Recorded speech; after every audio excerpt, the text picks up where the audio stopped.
Any of them? Yes.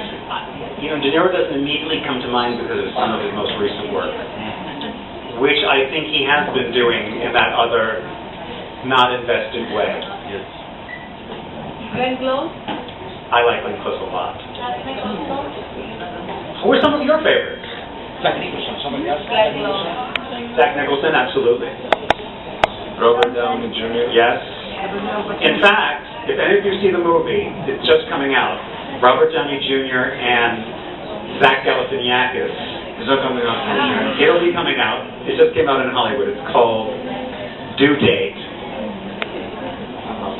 Have any of you heard of it yet? Yes. Due Date? Okay, it's a comedy. In one of the scenes with Robert Downey Jr. and Zach Galifianakis, Zach is listening to a tape of me talking about acting. Just pay attention to that. It's coming out. Και από τους σκηνοθέτες, ποιους νομίζεις, στους κινηματογράφους το πάλι, ποιους νομίζεις ότι είναι οι καλύτεροι δάσκαλοι για την ερμηνεία? Scorsese. Actually, may I make a question because it's very related.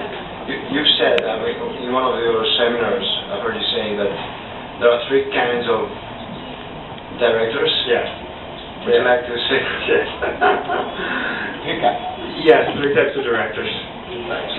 Those that can actually help an actor, it's not a big group. Those that will say nothing to an actor.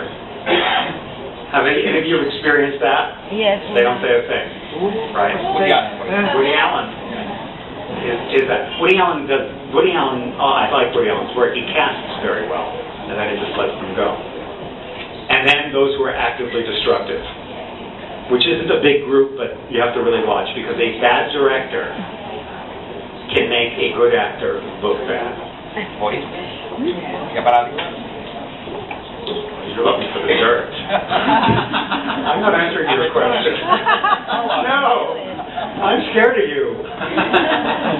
I love everybody in Hollywood. Everyone's my friend. Life is good. Next, were there any more questions from out here? Tell us names. There's Howard, some. names. I'm not naming names. Please be Tell us alone. names. Howard. This is like the McCarthy committee. There's a question. Έχει ερώτηση πίσω. Ναι. Okay. Καλησπέρα. Θέλω να ρωτήσω τη διαφορά της υποκριτικής στο θέατρο και στο σινεμά. Και η ερώτησή μου βασίζεται πάρα πολύ στο ότι το μάτι είναι η κάμερα και στο ότι στο θέατρο όταν ξεκινάει να γίνεται κάτι συνεχίζει για 2 ώρες και τελειώνει. Ενώ στο σινεμά μπορεί να τραβάει 3 μήνες και η πρώτη σου σκηνή να είναι αυτή που πεθαίνεις και όχι αυτή που γεννιέσαι. Και θέλω να ρωτήσω ουσιαστικά τη διαφορά του ηθοποιού σε αυτά τα δύο. Ευχαριστώ. Sure, thank you for the, again, an excellent question and safe question for you to answer. First of all, you brought up a major difference, which is that film is done in such short scenes, and an actor has to learn very quickly how to access things and get into character right away. That is actually the major difference. Not all stage acting is the same, depends on the size of the theater. If you do a play in a very, very small theater, who's done a play in a really tiny theater? Anybody? Okay, you're almost already at the film level in that small space, right? Go to a larger theater, you've got more space to fill, and a really giant theater, even more space to fill. Yes, right. Acting on camera, are you in a long shot, a medium shot, a close-up, or an extreme close-up? The space changes. And when the space is smaller, the expression has to be more subtle. But we make those adjustments every day of our lives, do we not? If you saw somebody across a football stadium, might you scream their name and wave, right? And that would be appropriate. But you wouldn't walk into a beautiful candlelit restaurant with soft music playing and scream that person's name at the top of your lungs. You're making an adjustment to the space you're in. So the difference is knowing how to adjust yourself. But be as full. Think about listening to music. If we're in a larger space, we can turn it up. In a smaller space, we turn it down. But still, it's hitting all the same notes. One of the mistakes people make with what they think is film acting technique is they make it go to that natural place that I was imitating before, and they lose the fullness of their expression. The song's still got to hit all the notes, it's just a little bit more subtle.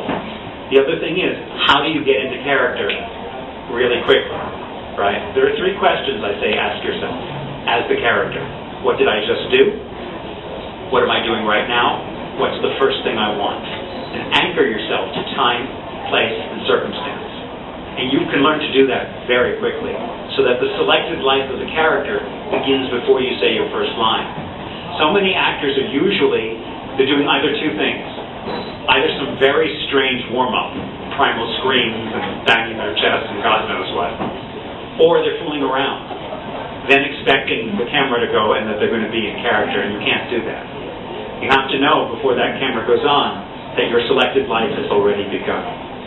So you want to get the thinking, the thought process, moving and living inside you as if you've really just come from somewhere. So you can't think that the scene begins with your first line. You have to begin your selected reality as if it started prior.